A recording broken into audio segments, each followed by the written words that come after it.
Hola tout le monde, j'espère que vous allez bien. Aujourd'hui, on va parler de l'épisode 5 de One Piece. Un épisode qui m'a vraiment... Mais on va en parler simplement de tous les points qui m'ont convenu, mais aussi de peut-être ceux qui m'ont un peu plus sorti. En tout cas, installez-vous, mettez-vous à l'aise. Let's go!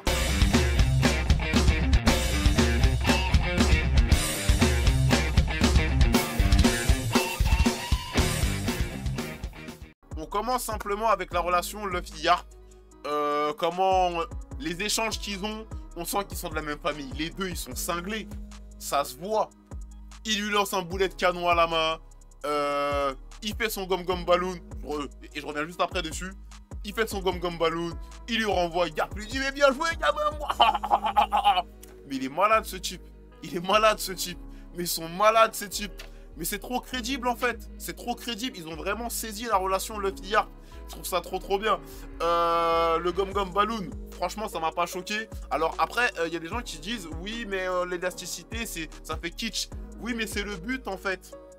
Quand tu prends un truc qui est élastique, ben ça se déforme, ça a plus sa forme d'origine. Même au niveau de la texture c'est différent. Donc forcément, et on voit que c'est de la 3D, évidemment. Je pense pas qu'ils aient bossé avec Unreal Engine pour faire ça, tu vois. Donc je pense qu'ils ont leur propre moteur. Donc sur ça, évidemment, c'est quelque chose qui peut être totalement compréhensible, que ça puisse choquer. Et moi, ça me choque pas parce que ça reste du caoutchouc, l'élastique. Je trouve que comment dire, la représentation ne me choque pas en tout cas. Et je trouve que c'est plutôt bien fait. Garp et son euphorie, bah, comme je l'ai dit, Garp il est vraiment fou. Garp il est vraiment fou. Garp il est fou en fait. Garp il est fou en fait. Garp il est totalement fou. Il est dingue. Et c'est ça qu'on aime en fait. Ils ont réussi à faire un Garp dingue crédible. C'est incroyable quand même. C'est incroyable. Le Boog il est autant sérieux et crédible quand il est sérieux que quand il est fou. Tu sais, on se dit pas, ouais, non, là, l'acteur, il joue pas très bien, c'est mieux quand il est sérieux, ou genre, non, là, il est trop sérieux, c'est mieux quand il est fou. Eh, franchement, la balance et l'équilibre, je trouve vraiment qu'elle est incroyable. L'interaction dans la cuisine du Baratie, c'est vraiment ça, en fait. Ils ont vraiment capté l'essence. En fait, ils ont vraiment compris One Piece, en fait, je trouve. Ils ont compris One Piece et c'est incroyable, l'échange. Le Baratie, ah là là, le Baratie, la représentation du Baratie, mais ils ont tout compris. Ils ont pas fait, ils ont vraiment voulu rendre ça réel en fait. Ils ont vraiment voulu rendre ça réel, crédible. Vraiment, la suspension consentie d'incrédulité est vraiment crédible en fait. Quand je vois le Baratie, je me dis ouais, ça peut exister dans la vraie vie. Ça peut exister dans la vraie vie. S'il y avait eu un monde de pirates, ok, je me projette, ça peut exister dans la vraie vie. Donc c'est vraiment une belle réalisation. Je trouve qu'ils ont vraiment fait un travail de fou malade. Alors j'ai pas totalement vu toute la CGI ou tout le truc. Franchement, le décor au global est vraiment magnifique, de fou malade. Il y a aussi Zeph. Alors Zeph, que ce soit dans le Kara design, que ce soit dans l'attitude, c'est vraiment du copier-coller manga. Ils ont vraiment trouvé le mec qui ressemble quasiment trait pour trait dans la vraie vie à Zeph. Et il a aussi l'attitude, il a aussi les expressions faciales. C'est vraiment incroyable. Et pour continuer avec Zeph, donc la relation Zeph-Sanji, mais bien sûr, ils font que s'insulter toute la journée. Et ils ont compris et ça a pas fait... genre non là ça fait trop, c'est trop vulgaire, c'est bizarre. Non, en fait on sent qu'ils sont vraiment attachés, ils sont tellement proches, qu'ils ont cette relation en fait si intense et particulière qu'ils partagent depuis tant d'années. Et c'est vraiment, je trouve, une très bonne chose. Et comment ils ont fait le truc, il n'y a rien à dire, il n'y a absolument rien à dire. Sanji en action, très lourd, voilà, petit kick, petit truc. Après franchement je trouve que Sanji en action, d'accord, mais ça manque d'impact. Quand il met ses coups, on sent... Enfin, vous me direz ce que vous en pensez, hein, mais moi, je trouve que quand il met ses coups, je sens pas les coups, en fait. Bon, je suis pas là pour les sentir, parce que c'est pas moi qui me les prends. Mais, je sens pas ses coups, en fait. Je ne sens pas ses coups. Je ne sens pas le truc. Je trouve ça dommage. C'est stylé, hein, mais je sens pas ses coups. Et pour continuer, en fait, sur Sanji, le côté charmeur, le oui, tout ça, beau gosse, je sais pas quoi. Non, franchement, stylé. Stylé, stylé. Ils ont vraiment reproduit ça sans faire un personnage lourd, en fait. Parce que dans l'animé, c'est drôle parce que c'est un dessin animé. Dans le manga, c'est drôle parce que c'est un manga. On se projette, on se dit, ouais, voilà, c'est marrant. Mais il fallait vraiment doser ça, en fait, dans le live action. Parce que ça aurait pu faire hyper kitsch, genre pervers de fou malade. Donc franchement, je trouve qu'ils ont archi bien géré ce côté-là. Le Sanji charmeur, pas trop, enfin, très charmeur, mais charmeur crédible. On y croit. On a tous un peu un pote comme ça. Voilà, moi j'en connais. Pour ceux qui regardent les vidéos, pour ceux qui sont concernés, je parle de vous, tout à fait. Mais voilà, l'introduction de Mihawk. L'introduction de Mihawk. Alors, le délire qu'ils ont de déchirer les annonces ou trucs quand les personnages se présentent, c'est vraiment ouf. Je trouve ça vraiment trop bien. C'est bête, c'est limite pas crédible, mais en fait c'est tellement stylé que je me dis d'accord, c'est vraiment stylé de fou malade. C'est incroyable.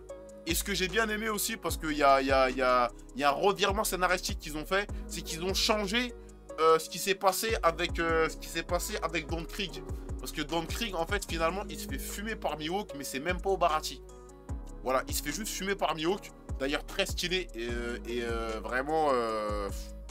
Waouh. Mihawk, les pouvoirs de Mihawk, ça aurait pu faire trop kitsch, en fait. Mais ils en ont pas fait trop. Quand il balance sa vague, ou le rayon de... Bon, on sait pas que c'est du haki encore, mais je suppose que c'est du haki de toute façon depuis le départ. Quand il balance ça lame et que ça envoie en fait l'ongle de choc, ça coupe le bateau. Ça aurait pu faire trop, genre, ouais, arrête le truc. Non, c'est crédible. Après, moi je connais One Piece, encore une fois. Je sais pas si d'autres gens qui connaissent pas. D'ailleurs, j'aurai bientôt des avis de gens qui ne connaissent pas One Piece. Je pense que on va faire des petites vidéos, des briefs de tout ça, de la globalité sur plusieurs émissions. Je pense il y a moyen de moyenner. Voilà, sur ce qu'ils ont pensé de ça. Mais pour moi, c'est crédible, vraiment. Vraiment de fou malade. Donc, j'ai vraiment trouvé ça bien. L'interaction de l'équipage, bah, comme j'ai dit, hein, ils creusent en fait dans les interactions, dans les discours des personnages, dans l'échange, pour nous permettre en fait de se dire ces gens-là ils sont vraiment potes en fait. Ils sont plus que camarades ou excusez-moi j'ai soif. Ils sont plus que camarades ou autres.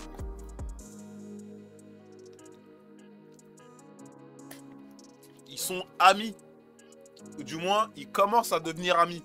Et on croit à cette mise en place de cette amitié. On se dit plus, ouais, c'est pas très crédible, nanani, tout ça, donc c'est vraiment plus trop bien.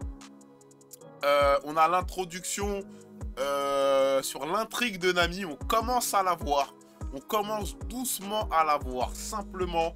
Pas énormément, mais on commence à la voir, on commence à avoir quelques brides qui viennent s'intégrer au scénario. Et j'ai vraiment trouvé ça bien, comment ils placent les flashbacks. C'est vraiment technique, parce qu'en fait, dans One Piece, le problème, c'est les flashbacks. Les flashbacks, on s'en mange à tous les épisodes. Et quand il y a un combat, des fois, il y a un gros flashback. On s'en fout, en fait. On s'en fout. C'est vraiment... L'anime One Piece, j'aime bien. Hein, mais c'est vraiment, des fois, difficile à digérer. Et je pense que tous les gens qui regardent l'anime pourront dire la même chose. Des fois, c'est très, très, très, très, très difficile à digérer. Donc là, je trouve que c'est vraiment très intelligent. Par rapport à ça, il y a l'introduction en fait, la relation Sanji-Luffy et le partage de son rêve en fait. Et ça fait un écho en fait avec le fait que depuis le début, Luffy en fait suit ses rêves.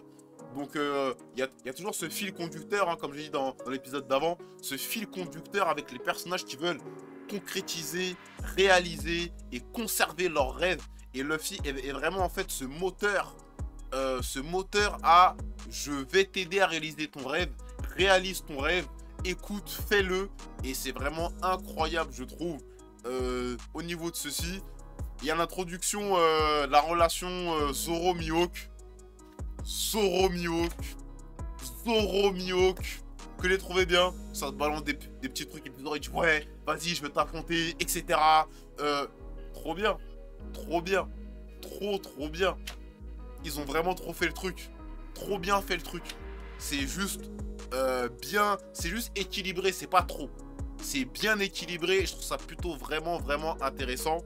Il y a aussi, en parlant d'échange, Luffy et Zeff, c'est très intéressant au niveau de l'idéologie qu'a Luffy par rapport à la réalisation de ses rêves.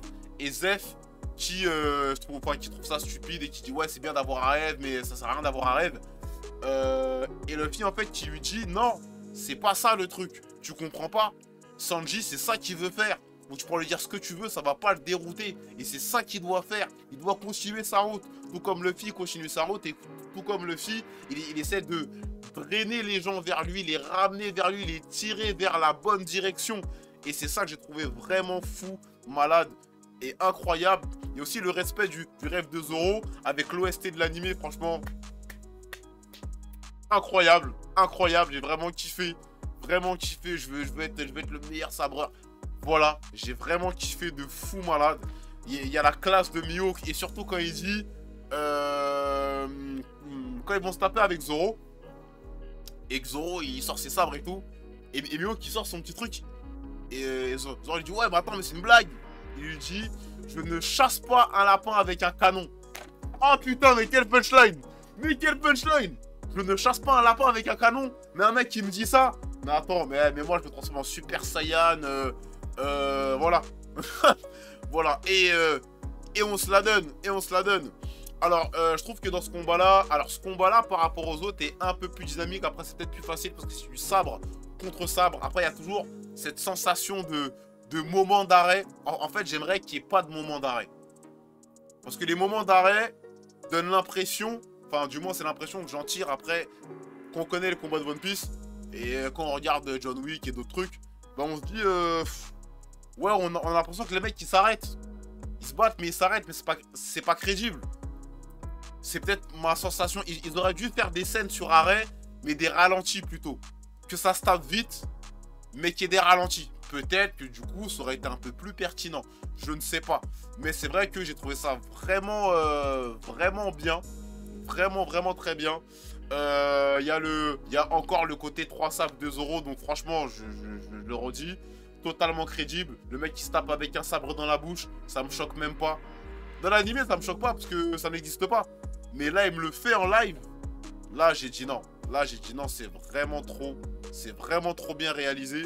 Et la défaite de Zoro, franchement, voilà.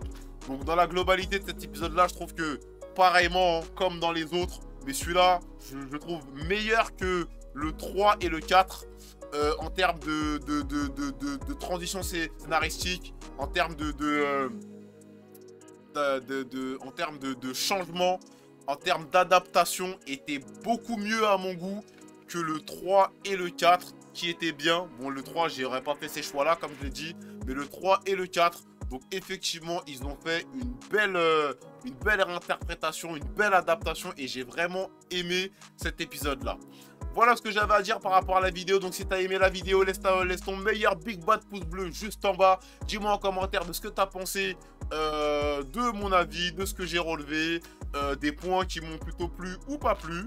Voilà, comme je dis souvent, passionnons-nous les uns les autres. À la gimmick de fin, je pense que tu la connais. Lego!